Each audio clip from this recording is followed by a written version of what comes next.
नमस्कार, मैं आपके साथ अभिषेक। मुख्यमंत्री डॉक्टर मोहन यादव की अध्यक्षता में मंगलवार को कैबिनेट की बैठक हुई।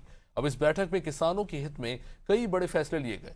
अब इनमें चना और मसूर उपार्जन को मंजूरी देते हुए 3,174 करोड़ रुपए का प्रावधान तो किया गया ही, साथ ही मंडी शुल्क माफ करने का भी फैसला हुआ। इसके साथ कैबिनेट में गेहूं खरीदी 9 अप्रैल से शुरू करने का भी ऐलान हो चुका है। अब इसी खास मौके पर मुख्यमंत्री डॉक्टर मोहन यादव की अध्यक्षता में सिंघस 2028 की तैयारियों को लेकर भी बैठक हुई। इसमें तकरीबन 2,985 करोड़ रुपए के निर्माण कार्यों को मंजूरी देते हुए तय सीमा में इन कार्यों को पूरा करने के निर्देश दिए गए। तो नवगठित सभा समितियों की नियुक्ति की बैठक हुई, जिसमें मुख्यमंत्री डॉक्टर मोहन यादव शामिल हुए, जहां उन्होंने विकास के विभिन्न आयामों और महिलाओं को 33% आरक्षण को महत्वपूर्ण बताया। साथ ही अम्बेडकर जयंती के खास मौके पर मोहन सरकार ने अच्छे आचरण के आधार पर बंदियों को रिहाई और सजा में छूट देने का भी बड़ा फैसला लिया।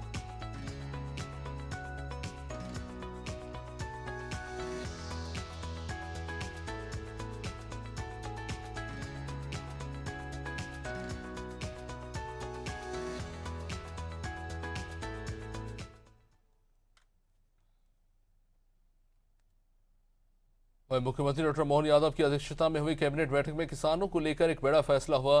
सरकार ने चना और मसूर उपार्जन को हरी झंडी दिखाई।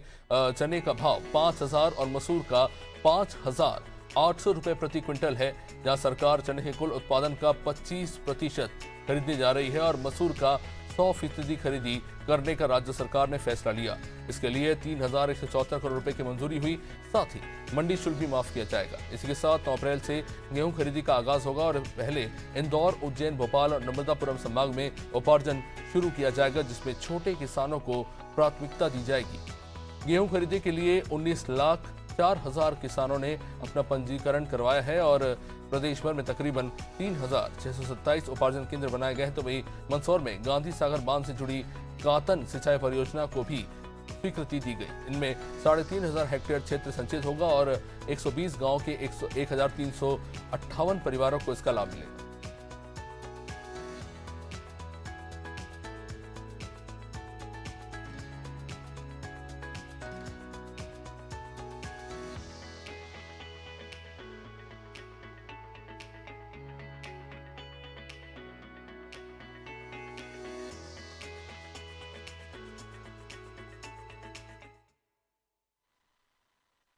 गेहूं की खरीदी जो 10 तारीख से निश्चित की गई थी, वह 9 अप्रैल से प्रारंभ की जा रही है और इसमें लघु व सीमांत छोटे किसानों का पंजीकृत गेहूं पहले खरीदा जाएगा।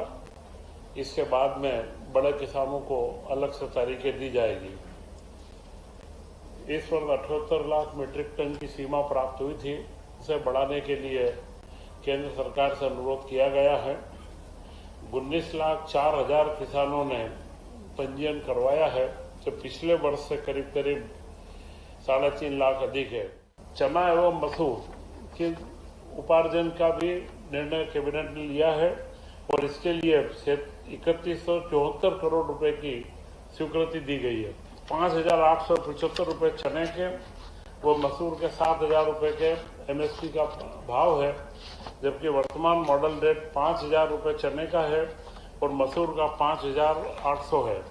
तो यह इन दोनों फसलों का, मसूर का इस पर उपार्जन किया जाएगा। इसमें महत्वपूर्ण था, मंदसौर जिले में गांधी सागर बांध से भानपुरा तहसील में कोतमा की एक लिफ्ट इरिगेशन की योजना स्वीकृत की गई, जिसमें 3500 हेक्टेयर तक में करीब 120 ग्रामों में 1,358 परिवारों को लाभ मिलेगा और यह योजना 88.41 करोड़ की योजना स्वीकृत की गई।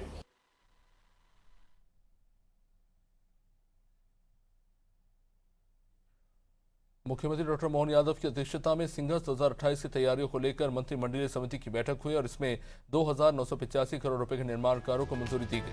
अब इस दौरान अधिकारियों को भी सभी कार्य दीपावली 2027 तक पूरे करने के निर्देश दिए गए हैं। साथ ही संबंधित विभाग को प्रबंधन, विकास कार्यों की निगरानी और सूचना संचार गतिविधियों के लिए आवश्यक अधिकारी और कर्मचारियों की तत्काल पूर्ति करने के लिए भी कहा गया है और इसके अलावा प्रशिक्षण शुरू करने और तय समय सीमा में गुणवत्ता के साथ काम पूरा करने के निर्देश दिए गए।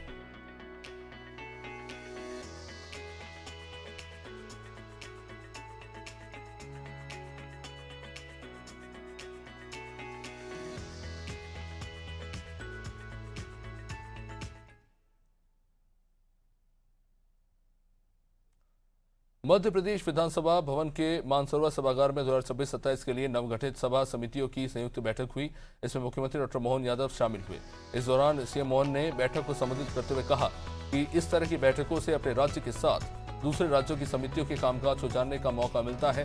हर सत्र से पहले अधिकारियों के साथ बैठक कर पिछले सत्र के आश्वासन और वादों की समीक्षा की जाती है। और इसके अलावा सीएम मोहन ने विकास के विभिन्न रास्तों पर आगे बढ़ने की बात तो कही ही, साथ ही महिलाओं को 33% आरक्षण मिलने को सौभाग्य बताया।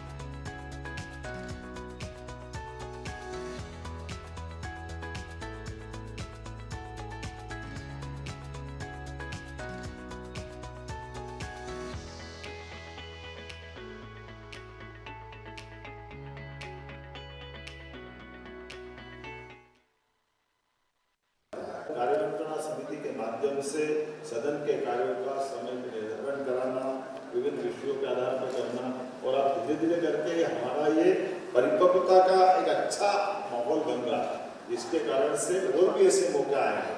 अब तो और सौभाग्य की बात है, अभी इसी महीने 33% आरक्षण बहनों को मिलना हमारे लिए सौभाग्य की बात है। माननीय मोदी जी के माध्यम से ये हमारा एक नए दौर का, नए प्रकार का लोकतंत्र का मौका आ रहा है। तो ये जो परिपक्व होता हुआ लोकतंत्र का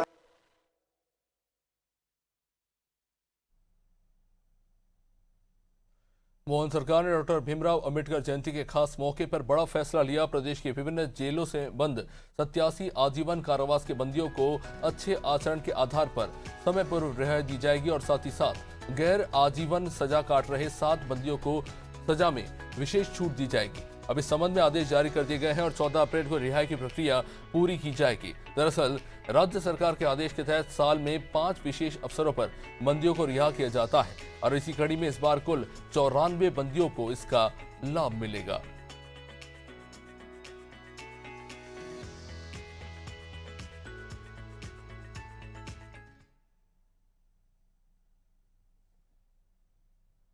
मुख्यमंत्री डॉक्टर मोहन यादव ने सिख धर्म के 9वें गुरु तेग बहादुर जी के प्रकाश पर्व पर उनका पुण्य स्मरण किया। अपने संदेश में सीएम डॉक्टर यादव ने कहा कि गुरु तेग बहादुर जी ने तप, त्याग और करुणा के साथ मानवता के कल्याण का संदेश दिया। धर्म की रक्षा के लिए उनका शौर्य सदैव प्रेरणा देता रहेगा और उनका जीवन समाज के लिए मार्गदर्शक बना रहेगा।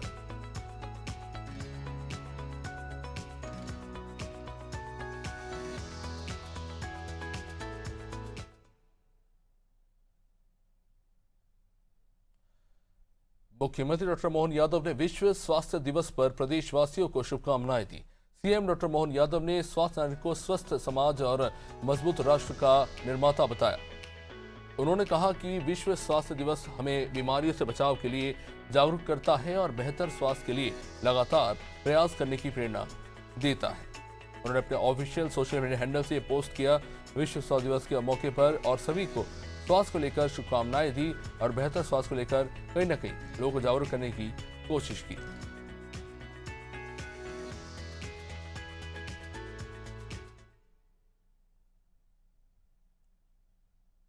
सीएम मोहन यादव ने भारत रत्न से सम्मानित सुप्रसिद्ध सितार वादक पंडित रविशंकर की जयंती पर उन्हें नमन किया। अपने संदेश में सीएम डॉक्टर यादव ने कहा कि पंडित रविशंकर ने देश की सांस्कृतिक विरासत को समृद्ध बनाने के लिए अपना जीवन समर्पित कर दिया।